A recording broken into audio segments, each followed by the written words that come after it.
পৃথিবীতে কোনো সম্পর্কই যোগাযোগ ছাড়া ভালো থাকে না। সম্পর্কে শারীরিক দূরত্ব কোনো বিষয় নয়।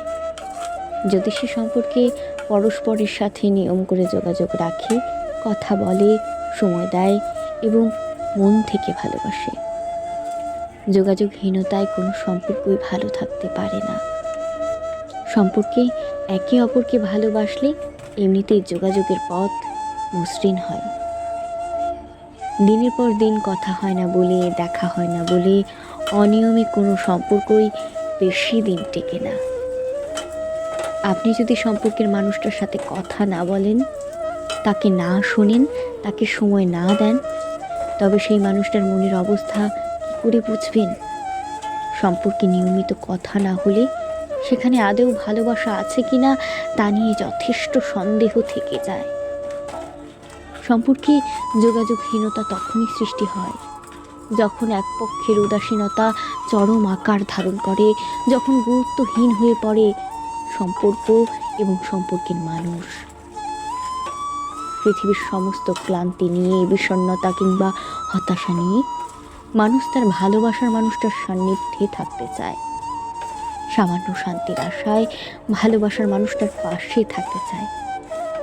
একতরফাভাবে সম্পর্ক কত দূর আর এগিয়ে নেওয়া যায়? এক পক্ষের যোগাযোগে আগ্রহে কখনোই সম্পর্ক ভালো থাকে না। সম্পর্কে উভয় পক্ষের আগ্রহ যোগাযোগের পথ সুগম হয়। উভয় পক্ষের ভালোবাসা, মনের টান কিংবা আকুতি বাধ্য করে দুজনকে নিয়ে ব্যস্ত থাকতে। আর যখন সম্পর্কে এক পক্ষ চরম উদাসীনতা দেখায়, তখনই ধীরে ধীরে যোগাযোগের আগ্রহ এবং রাস্তা বন্ধ হতে থাকে। নিয়মিত যোগাযোগ না করা, সময় না দেওয়া, কথা না বলা, এসবে মূলত সম্পর্ক ধীরে ধীরে নষ্ট হতে থাকে। আর তারপর সম্পর্কে উদাসীনতা, গুরুত্বহীন মনে করা, মানুষটার প্রতি আগ্রহ হারিয়ে ফেলার মতো ভয়াবহ সম্ভাবনা দেখা দেয়।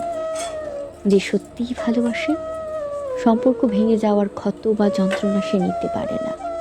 সে কখনোই চায় না সামান্য কারণে সম্পর্ক নষ্ট হোক। সে সম্পর্ক এবং সম্পর্কের মানুষটাকে আগলে রাখতে চায়। আর যার কাছে সম্পর্কের বিন্দুমাত্র গুরুত্ব নেই, মানুষটার প্রতি আগ্রহ নেই, সেই গা ছাড়া ভাব নিয়ে সম্পর্ক থাকে, যোগাযোগহীনতায় ফেলে রাখে সব, তার কাছে সম্পর্ক থাকা না থাকা দুটোই সমান।